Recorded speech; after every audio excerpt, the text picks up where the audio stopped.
Juízes 11.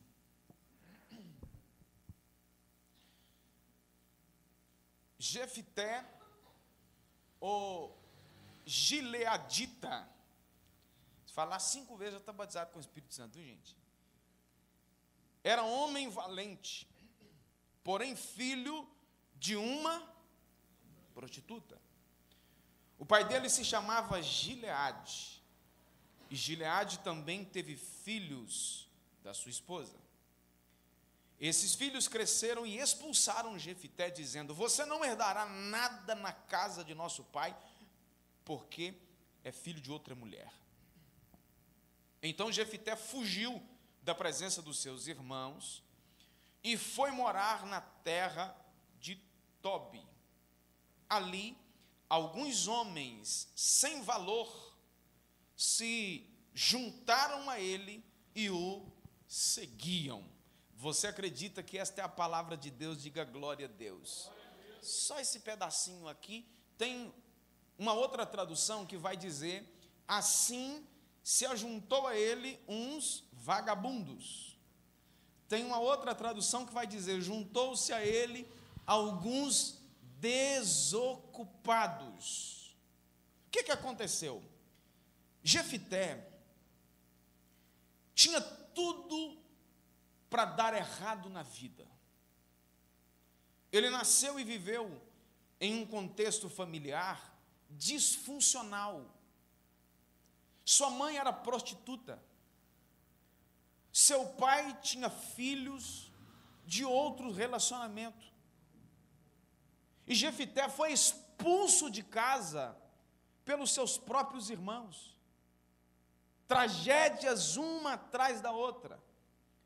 Se sua história terminasse aqui, talvez nós nem soubéssemos quem foi Jefité. Teria sido apenas um filho bastardo e indigno da família que nasceu aqui na terra. Alguém lançado à marginalidade, sem pai, sem irmãos, sem lar. Contudo, se você ler os próximos versículos aqui, Jefité venceu seus traumas e se posicionou de maneira relevante. Olhe para mim. Depois de ter sido expulso, versículo 3 que nós lemos, Jefité fugiu da presença dos seus irmãos e foi morar na terra de Tobi.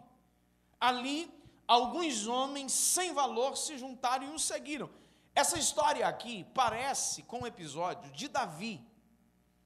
Davi saiu fugido de Saul e se escondeu numa caverna chamada Adulão, e o texto diz que se ajuntou a Davi, conforme o texto de 1 Samuel 22:2, todos os que se achavam em dificuldades, os endividados, os descontentes, e formaram um bando ao redor dele e o proclamaram chefe.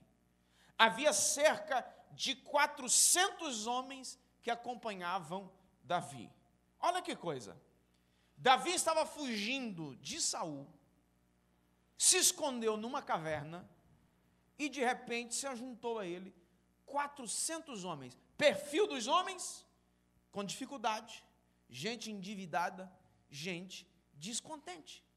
Você já percebeu que tem horas que parece que a situação nossa não está legal e a gente espera que venha ao nosso encontro gente para nos ajudar, e aí surge esse perfil de gente endividada, descontente, com dificuldade? Só que essa turma colou nada mais, nada menos do que em Davi. E Davi começou a trabalhar com esses homens, e lá na frente, quando Davi já era rei, você vê esses homens desenvolvendo algo extraordinário. É daqui que surgiu exatamente os valentes de Davi, que era um pequeno exército, que era uma verdadeira máquina de guerra. Onde esses homens chegavam, eles botavam para quebrar. É desse grupo que surgiu os valentes de Davi. Do mesmo modo, Jefité demonstrou ser um homem motivado e disposto também a vencer. Tanto é que tempos depois, algo chama a atenção aqui, porque ele liderando esses homens, que até no então não tinha nada para fazer, esses homens juntaram a Jefité e formaram uma espécie de bando, de fato.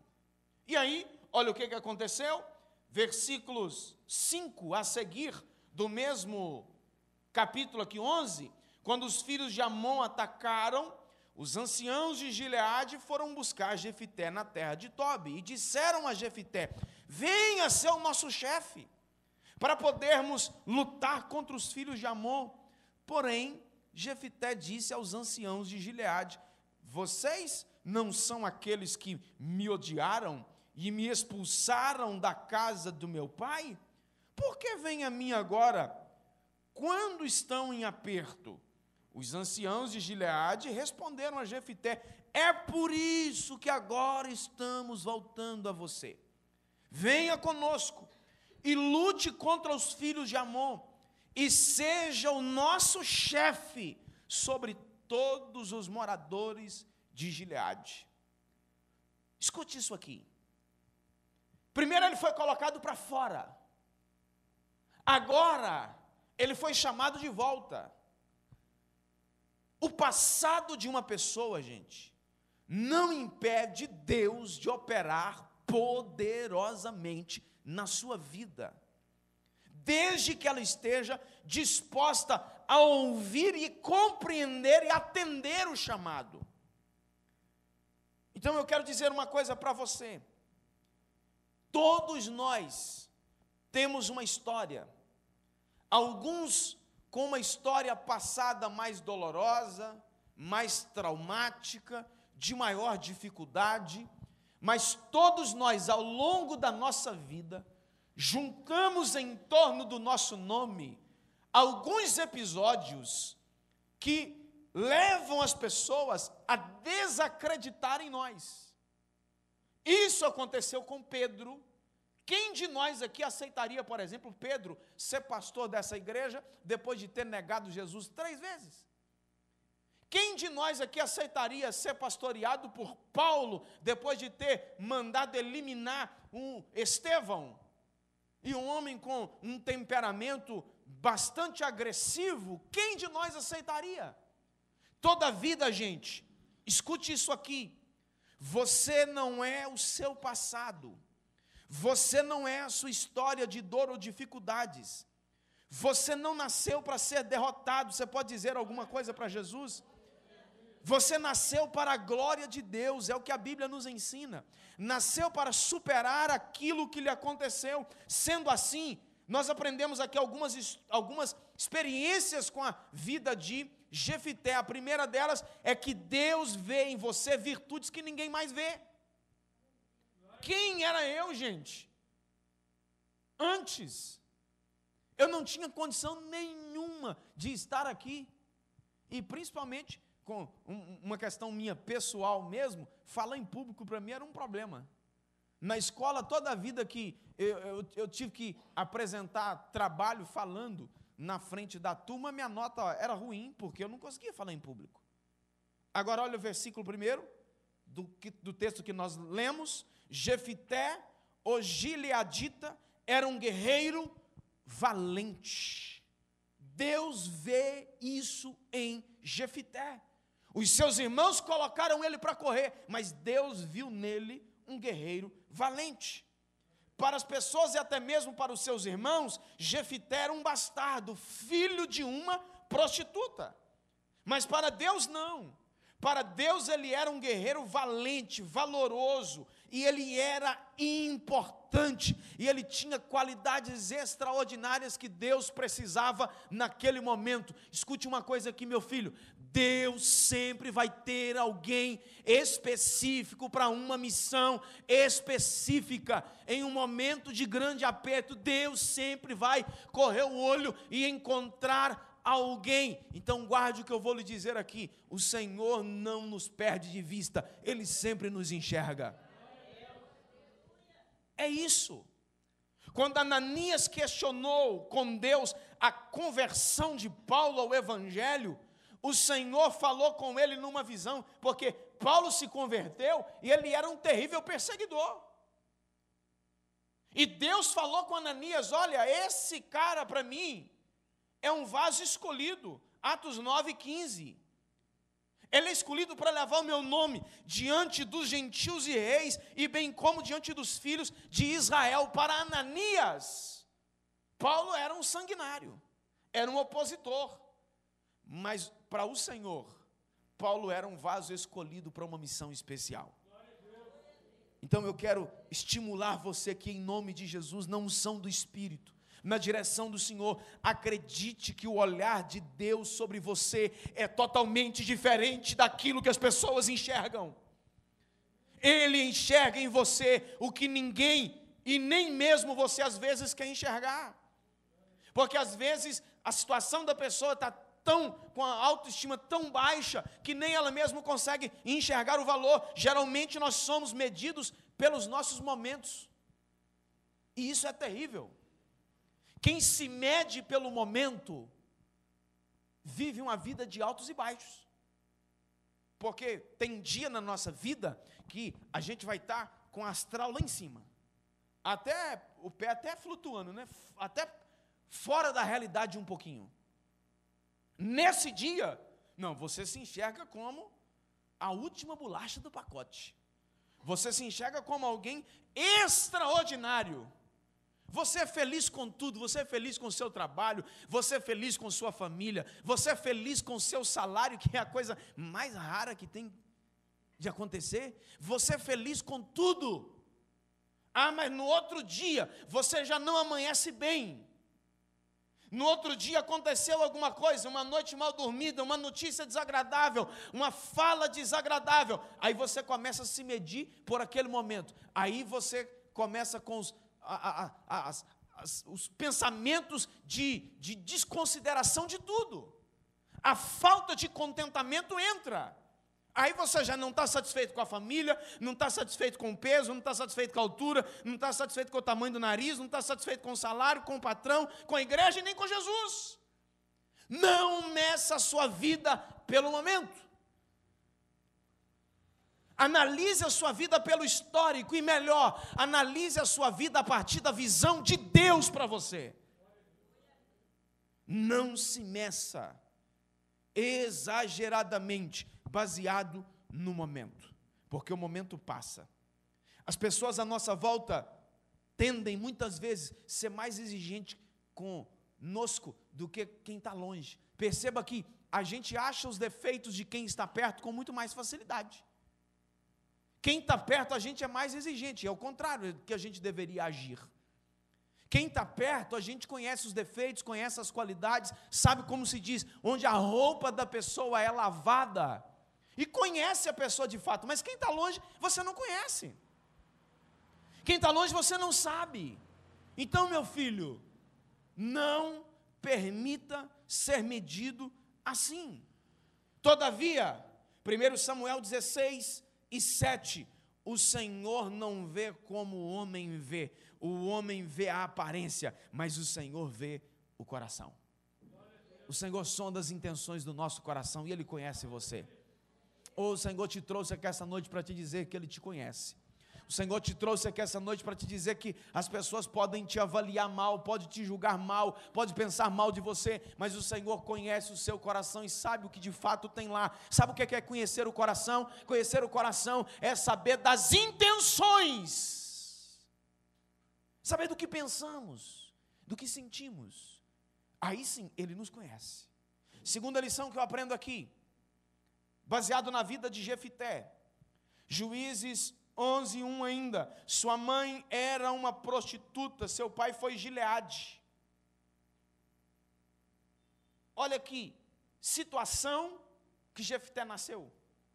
Um homem que tinha uma família, pecou, nesse pecado foi gerado Jefité, fruto de um adultério. A sua mãe era prostituta. Mas tem um detalhe: ninguém nasce por acaso. Você não é um acidente. Você não veio ao mundo porque aconteceu um acidente. Todos nós viemos ao mundo porque existe um plano de Deus na nossa vida.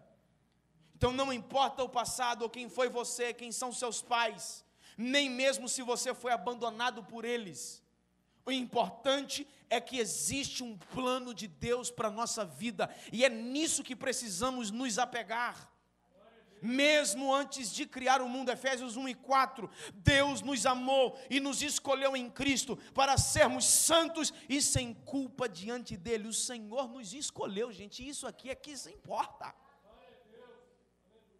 O Senhor nos escolheu.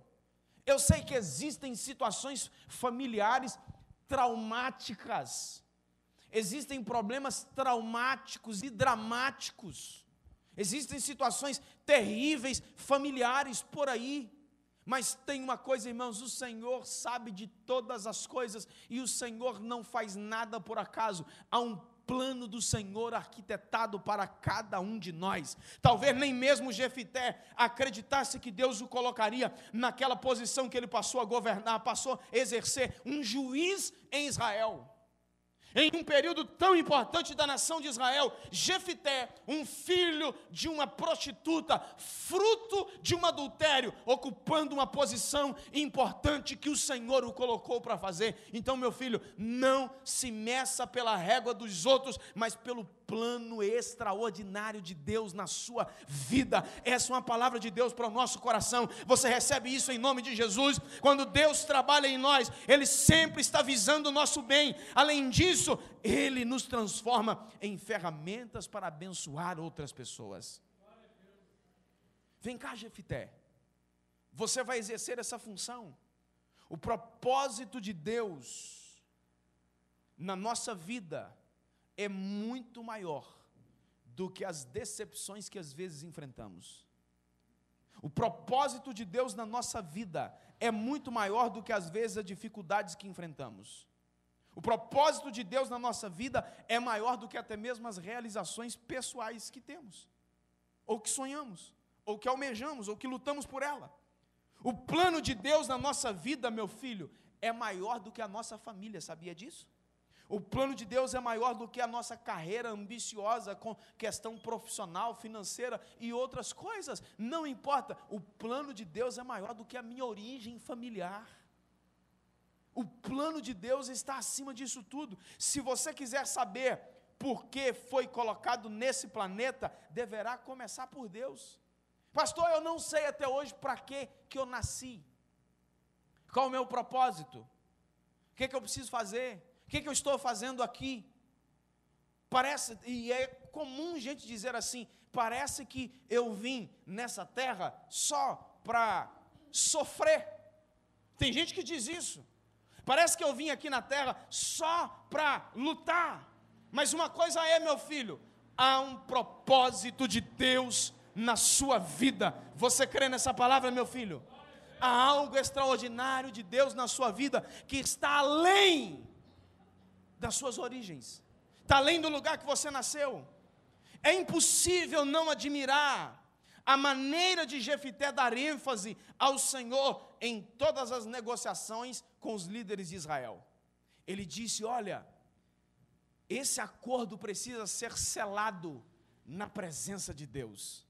Esse acordo precisa ser feito na presença de Deus. Jefité não encarou aquele desafio de liderar naquela batalha como algo que ele deveria se envaidecer, mas ele encarou aquilo não como uma posição, uma oportunidade política, mas numa ocasião para agradar e servir ao Senhor. Esse é o grande segredo. Os propósitos de Deus começam a se cumprir na nossa vida quando o nosso foco passa a ser agradar aquele que nos criou. Deus não é responsável pelas tragédias da nossa vida. Guarde isso. Mas Ele usa até mesmo as tragédias como estratégia para nos abençoar. na mão dele, nada é desperdiçado. Situações que parecem sem controle, Deus usa para um bom aproveito, para um bom propósito. Olha o que diz o texto de Paulo aos Romanos, capítulo 8, versículo 28. Romanos 8, 28. Sabemos que todas as coisas, quantas coisas, gente? Todas as coisas cooperam para o bem daqueles que amam a Deus, daqueles que são chamados segundo o seu propósito. Todas as coisas cooperam. Isso está querendo dizer que Deus aproveita tudo. Tem coisa que não é Ele que criou, tem coisa que não é Ele que fez, tem coisa que é fruto das nossas escolhas, tem coisa que não foi fruto das nossas escolhas, mas às vezes nós somos resultados da escolha de alguém. Algo que aconteceu na nossa vida como resultado da escolha de alguém, mas Deus sabe transformar isso tudo em bem. E ele termina dizendo que, segundo o seu propósito. Há um propósito, meu filho. Jeremias capítulo 29, versículo 11. Estenda as suas mãos assim como quem recebe uma palavra profética para a sua vida. Eu bem sei que pensamentos tenho a respeito de vocês, diz o Senhor. São pensamentos de paz e não de mal, para dar-lhes um futuro e uma esperança. Há um pensamento de paz e não de mal de Deus ao seu respeito. Há um pensamento de Deus para lhe dar um futuro e uma esperança. Ei, meu filho, Deus não avalia a nossa vida pelo momento. Deus não avalia a nossa vida pela circunstância. Há um plano de Deus, um pensamento de paz e um futuro de esperança. Terceira coisa que eu aprendo aqui: precisamos crer que os dias difíceis vão passar. Versículos 2 e 3 que nós lemos, eu vou repetir. Gileade teve filhos da sua esposa. Esses filhos cresceram e expulsaram Jefité, dizendo: você não herdará nada na casa do nosso pai, porque é filho de outra mulher. Então Jefité partiu, fugiu da presença dos seus irmãos e foi morar na terra de Tob. E ali, alguns homens sem valor se juntaram a ele e o seguiram. Gente, olha que tragédia, uma atrás da outra. Você não tem noção, porque para nós aqui na nossa cultura, um fruto de um relacionamento desse coloca muitas vezes sobre a pessoa um peso, um certo peso. Mas na cultura judaica, isso aqui era uma maldição terrível. Um filho bastardo era uma maldição terrível. Para você ter ideia, o filho bastardo, a lei determinava que o bastardo, que era fruto de um relacionamento extraconjugal, ele era proibido de entrar no templo. Para você ter ideia.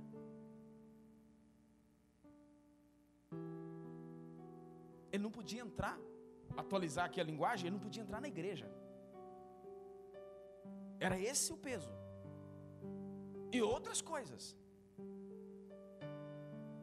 Havia um peso de maldição sobre ele até a 10ª geração.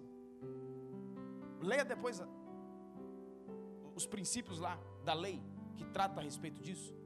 Até a 10ª geração. Então um filho bastardo, ele estava amaldiçoado, seu filho, seu neto, até a 10ª geração. Olha o peso. E esse menino foi colocado para fora. Embora fosse valente e valoroso, agora o texto diz, Jefité passou por um tempo difícil. Ele foi humilhado pelos líderes da cidade e até pelos próprios irmãos. Ele era fruto desse relacionamento pecaminoso. Mas a pergunta é, que culpa ele tinha nisso? Fica a pergunta. Se ele era amaldiçoado, que culpa o menino tinha nisso? Ele não tinha. Mas a maldição falava mais para o pai do que com o filho. Porque isso levava o pai a evitar fazer um tipo de coisa desse. Ele ia pensar 2 vezes antes de cometer uma bobagem dessa. Então era uma prevenção, era uma vacina. Mas Jefté não tinha culpa. Mas ele carregava as marcas de um filho bastardo. Era fruto de uma gestação indesejável e sem planejamento. Gente, a ciência moderna vai explicar que uma criança no ventre materno, rejeitada pela mãe, o sentimento da mãe passa para a criança. Ela consegue perceber no ventre que ela foi rejeitada, mesmo que ela nasça sem essa consciência, mesmo que a mãe nunca tenha falado isso para ela, mas isso é uma raiz que está lá no seu consciente ou subconsciente, seria melhor colocado. Isso está lá. E às vezes a criança cresce, alguém revoltada, alguém que não consegue se ambientalizar, que tem um espírito de rejeição grande, não consegue se relacionar bem, firmar relacionamentos com pessoas, relacionamentos de amizades e outras coisas, e que vez ou outra sofre bullying, sofre rejeição, porque às vezes é uma semente que foi plantada lá. E o Salmo 139, o salmista diz que o Senhor sondava ele quando ele ainda estava no ventre da mãe. Então Jefté era fruto de uma gestação indesejável, sem planejamento, e isso lhe custou um alto preço. Ele foi colocado para fora de casa e colocado para fora da cidade. Uma palavra de Deus para o nosso coração aqui: em tempos difíceis precisamos continuar crendo em Deus. Em tempos difíceis precisamos continuar crendo na capacidade que Ele colocou em nós. Há algo de Deus dentro de cada um de nós. Jefté não se perdeu na rejeição e na falta de oportunidade da sua própria casa. Sua família não o acolheu, mas ele foi procurar refúgio em outro lugar. Diante disso, o que você faria? Qual seria a sua postura? E aqui eu faço a pergunta aqui, que é o tema da minha fala: você se acomodaria ou você seguiria em frente? Você se daria por vencido ou você iria adiante? Seguir em frente?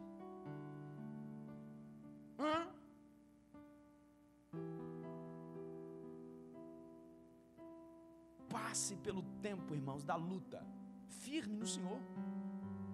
Se renove no Senhor, meu filho. Se renove em Deus. Passe adiante, seguindo em frente. Ainda que algumas coisas não sejam na nossa vida apenas um momento, mas tem outras que são, mesmo aquilo que é ou que não é, isso em um determinado momento vai passar. A fase passa, o vento vai, o vale vai, a tempestade vai embora. Permaneça firmado, convicto. Sabe qual que é o grande segredo disso aqui, gente? É a nossa identidade em Cristo Jesus. É aqui que está o grande segredo. Eu me conhecer em Cristo. Quem sou eu em Cristo? Se eu me conheço em Cristo, se eu sinto de fato amado por Cristo, se eu tenho plena convicção da minha salvação, essas coisas se tornam resolvidas para mim, porque eu me conheço em Cristo, e eu sei que essas fases, elas fazem parte dessa vida terrena. A vida aqui gera para nós circunstâncias desagradáveis, mas é verdade, existe um lugar melhor do que esse. E mesmo aqui, existem propósitos na nossa vida que não dão para comparar nem minimamente com as dores que nós enfrentamos. Os propósitos são muito maiores. Nas palavras de Davi, Salmo 23, versículo 4, eu vou citar aqui na Nova Bíblia Viva. Mesmo que eu ande pelo vale escuro, onde a morte está bem perto, continuo tranquilo e não sinto medo, porque a sua vara e o seu cajado me protegem. É olhar para frente, meu filho. É seguir adiante. O passado é igual um tronco de escravos. Ele prende. O indivíduo anda em volta. Ele se cansa, mas não chega a lugar nenhum, porque está preso. O Senhor está dizendo para a gente aqui nessa noite: solte as mãos do passado, que tentam a todo tempo te agarrar, te segurar, te bloquear, proibir você de avançar, de crescer, de evoluir. O problema do passado é porque é o seguinte: lá atrás, quando os acontecimentos estavam em tempo real, estavam acontecendo de fato, tirou da pessoa a paz. Mas a vida seguiu. Quantos anos depois? 10, 15, 5, 20. O tempo passou, mas a mente e o coração continuam agarrados nesse tempo lá atrás. Quando o acontecimento era real, há 10, 15, 20 anos atrás, esses acontecimentos roubaram a paz.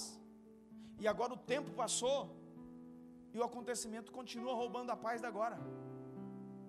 Então a pessoa não foi satisfeita, feliz, realizada lá atrás e continua não realizada e feliz agora, porque continua presa.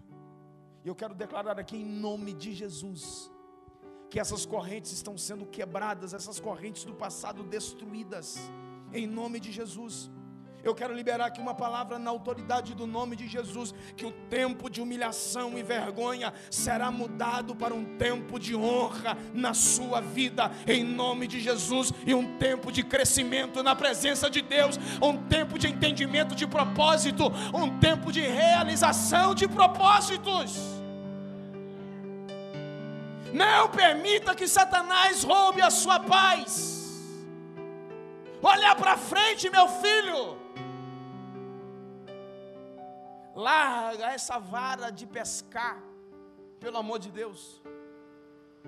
Deus lança os nossos pecados, como se diz, não é bem exatamente isso que está no texto, mas o sentido é basicamente esse. Deus lança as nossas falhas no mar do esquecimento, mas tem gente que é especialista em pescaria e fica lá com essa vara no mar, pescando lá no mar, onde isso já foi lançado. Meu filho, larga isso em nome de Jesus. Siga em frente. Deixa o que ficou para trás.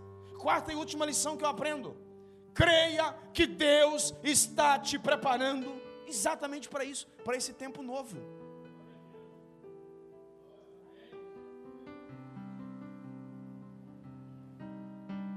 Deus está trabalhando. Agora, escute isso aqui, meu filho.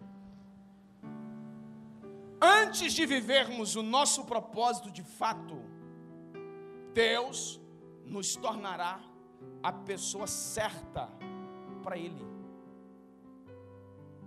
O negócio de Deus não é só te colocar lá. O negócio de Deus não é só te arrancar de onde você está e te colocar nisso. Tem um preparo, tem um tempo. O fator tempo é determinante. Agora é o seguinte: quem determina se o tempo será menor ou maior somos nós. Uai, pastor, porque isso tem tudo a ver com o nosso nível de entrega. Quanto mais resistente formos, maior será o tempo. O Senhor vai trabalhando em nós, o Senhor vai lapidando. Já viu aquelas pedrinhas que a gente acha nas enxurradas e depois que passou uma enchente? As pedrinhas redondinha, toda lisinha assim. Você pega, ela está toda lisinha, não tem uma quina. Você acha para comprar, mas algumas são artificiais. Aquelas lá do rio, para que elas ficassem lisinhas daquele jeito, isso é um processo. enchente, mais enchente, enxurrada e mais enxurrada, rolando aquilo, esfregando ela em outras pedras, batendo em outras rochas, e elas foram quebrando as quinas. Esse é o processo. Quanto mais a gente resiste, mais tempo vai passar. Oh, meu filho, e como tem gente queixo duro. Você sabe de onde vem essa expressão queixo duro? Você já ouviu essa expressão? Quem já ouviu? Queixo duro. Fulano é de queixo duro. A expressão é lá do animal mesmo, do cavalo.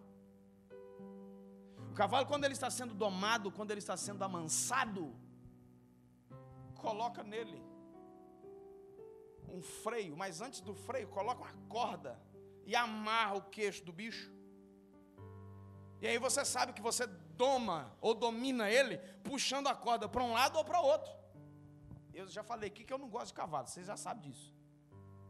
Mas eu sei como é que funciona, que eu já andei a cavalo. E aí, sofri demais com aquilo, gente. Aqui, anda para lá, quem quiser andar, viu, Juan? Se vira com isso para lá. E aí é o seguinte, o cavalo com queixo duro, é isso que você tem que puxar a rédea forte. Então olha como que doma. Você puxa para a direita, ele vai para a direita. Você puxa para a esquerda, ele vai para a esquerda. Você puxa as duas, você breca, é freio. A linguagem de queixo duro é daí. Como tem gente queixo duro. Não estou dizendo aqui que você é cavalo ou qualquer outra coisa, não. A linguagem é o seguinte: a pessoa é difícil de ser dominada, de ser domada, de ser treinada. A pessoa não se dobra. Ela é difícil. Quanto mais cabeça você ficar batendo, é pior. Se renda, meu filho. Às vezes as nossas dificuldades e até mesmo as nossas dores fazem parte desse processo. Estão nos preparando. Resistir o teste do tempo talvez seja uma das tarefas mais difíceis. A gente quer tudo na hora, quer tudo rápido, quer burlar o tempo. Tem coisa, meu filho, que você não está preparado agora, não está maduro. Eu lembro que quando eu comecei a pregar, com 17 anos, acho que tem uns 3 que eu estou pregando, acho que é, fazendo a conta aqui certinho. E aí, tinha um grande evento, e que era o sonho de todo pregador. Eu olhava aquilo, aqueles homens pregando, aquele ginásio cheio de gente. Eu ficava assim: o ano que vem Deus já vai me pular nesse lugar. Oh, coitado de mim. Já preguei em eventos grandes, igrejas grandes. Mas naquela época, se isso tivesse acontecido, eu ia passar vergonha. Eu já contei para vocês que a primeira vez que eu fui pregar na igreja, eu disse para quem me convidou assim: você me dá umas 2 horas. Você imagina, irmãos, 2 horas só de pregação? Você me dá umas 2 horas, porque o que eu tenho para falar é muita coisa. Eu cheguei lá com esboço de todo tamanho, consegui falar 8 minutos. Tem um teste do tempo. Você quer ficar atropelando a coisa, meu filho? Te falta experiência, te falta tato, te falta ser lapidado. O Senhor precisa testar você mesmo, para ver se você tem coragem para encarar isso, para ver se a coisa na sua vida não é só fogo de palha. Sabe o que é fogo de palha? Já viu uma palha queimar? Como é que queima a noite inteira? Só que não. Ó, dá aquela chama rapidinho e ó, apaga rápido. O Senhor quer testar isso em você. Ah, mas ele não sabe. Ele sabe, mas o teste é para você mesmo. O teste não é para ele. Ele vai testando o quanto você está disposto, o quanto você quer, o quanto você está disposto a doar, até onde você está disposto a ir. O propósito de Deus na nossa vida vai se cumprir até onde os nossos olhos alcançar. Você enxerga até onde? Um palmo na frente do seu nariz? Ou você está conseguindo ver a luz lá no horizonte? Até onde você quer ir? Então é isso.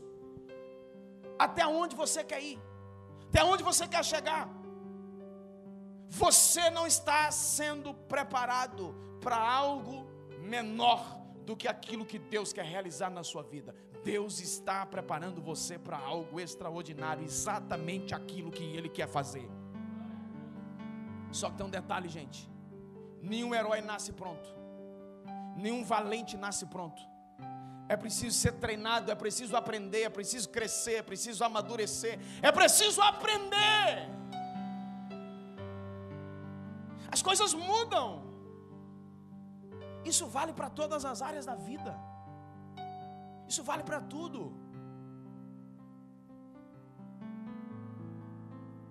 Nenhum soldado ou lutador ou jogador vitorioso nasceu pronto. Veja os jogadores aí que estão há tantos anos no auge das suas carreiras e que não caem de produção. E que são cobiçados pelos times mundo afora, que estão ganhando aí milhões no mês, que se tornou um negócio assim tão absurdo. A turma ganha tanto dinheiro, gente, que inclusive tem um time aqui de Minas que não está aguentando pagar o salário já tem uns 5 meses. Ninguém nasce pronto.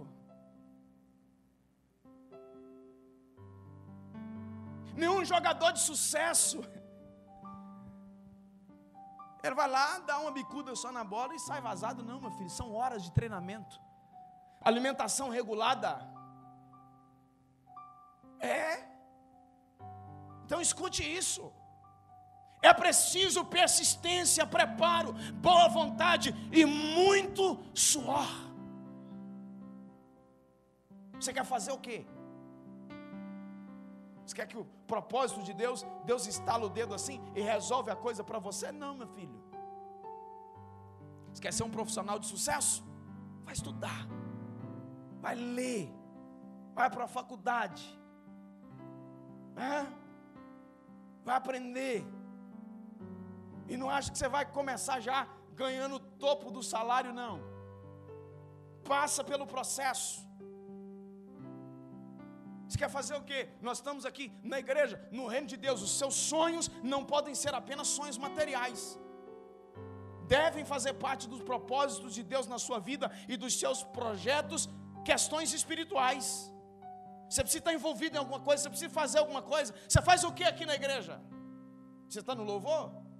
Prepara. Vai fazer um curso de música, aprender. Vai aperfeiçoar, vai crescer. Você quer o quê? Você quer pregar? Você já prega? Meu filho, vai ler Bíblia, vai ler bons livros, vai fazer um curso teológico. O negócio é abrir a Bíblia na hora, onde sair, eu prego. Aqui na Shalom não. Você vai pregar em outro lugar. Aqui não funciona assim. Isso é coisa de preguiçoso. Não, meu filho, você tem que esmerar, você tem que pegar o texto, trabalhar o texto, ler Bíblia, ter vida com o Senhor, ler a palavra de Deus, caminhar com o Senhor. Falar bobagem, meu filho, a noiva do Senhor merece um tratamento melhor. Amém, gente? Ainda que a palavra seja daquela assim, que eu quase não prego isso aqui, né, gente? É verdade isso. Que seja aquela assim que aperta um pouquinho, ainda que seja essa, mas tem que ser bem feito, bem preparado. Quem me ouve diz amém. Jefité foi preparado por Deus para viver grandes conquistas e vitórias. E depois de ter passado por momentos difíceis, Deus o levantou como um grande juiz em Israel. Versículos 4 a 6 e versículo 32 do mesmo capítulo 11. Passado algum tempo, os filhos de Amon entraram em guerra contra Israel. Quando os filhos de Amon atacaram, os anciãos de Gileade foram buscar Jefité na terra de Tobi. Assim Jefité foi de encontro aos filhos de Amon para lutar contra eles, e o Senhor os entregou nas mãos de Jefité. Nas palavras do salmista, Salmo 30, versículo 11: mudaste o meu pranto em dança. Estava chorando, mas o Senhor converteu o choro em dança. Dança é sinal de festa, de alegria. Mudaste a minha veste de lamento, luto, veste de lamento, veste de luto, por veste de alegria, por veste de festa. Oh, aleluia, aleluia. Você pode ficar de pé comigo em onde você está. Há uma mudança de Deus na sua vida para algo extraordinário. Só uma irmã entendeu. Há uma mudança de Deus na sua vida para algo extraordinário. Eu termino dizendo que você não nasceu por acaso. Deus te colocou nessa terra não para ser derrotado, mas o Senhor te colocou aqui para vencer. Por isso não desista. Não importa o passado, não importa o que as pessoas falam de você, siga adiante e acredite no Deus que te ama. Deus tem um plano maior para a sua vida. Você crê nessa palavra? As crises exigem pessoas realmente fortes e líderes capacitados.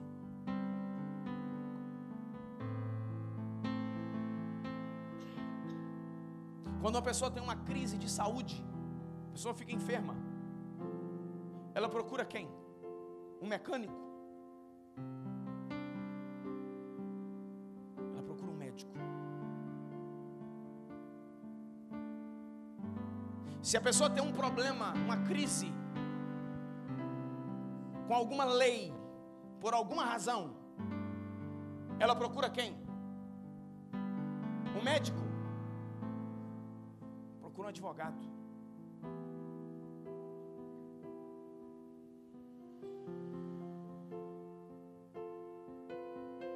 As crises exigem pessoas fortes e capacitadas. Você não pode ser qualquer um no meio da crise. Pé no chão, meu filho.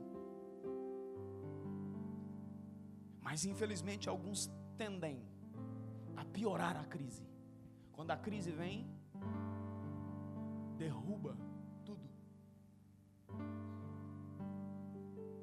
O Senhor lhe deu vitória a Jefité sobre os amonitas. Jefité entrou para a galeria dos heróis da fé listados em Hebreus capítulo 11. Dos homens na Bíblia cuja fé a Bíblia recomenda ser imitada, Jefité está no meio dela, desses homens.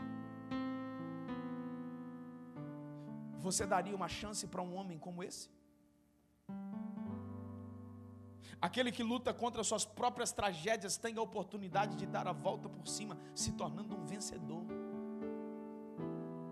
Palavra de Deus para o seu coração. Não se renda, lute. Às vezes as pessoas tendem a nos colocar do lado dos fracassados por causa das nossas condições ruins. Isso aqui não presta. Isso aqui, não. Aquilo ali nasceu numa família ruim. Isso aqui não tem moral para nada. Todavia, não permita que o seu futuro seja determinado pelas suas tragédias ou circunstâncias que você não foi responsável por elas. Confie no plano de Deus para a sua vida, em nome de Jesus. Eu não sei se você está entendendo o que Deus está falando com você, mas há um plano de Deus maior do que as circunstâncias para a sua vida. É isso que o Senhor está falando. Há uma estratégia de Deus para você maior do que as tragédias da vida.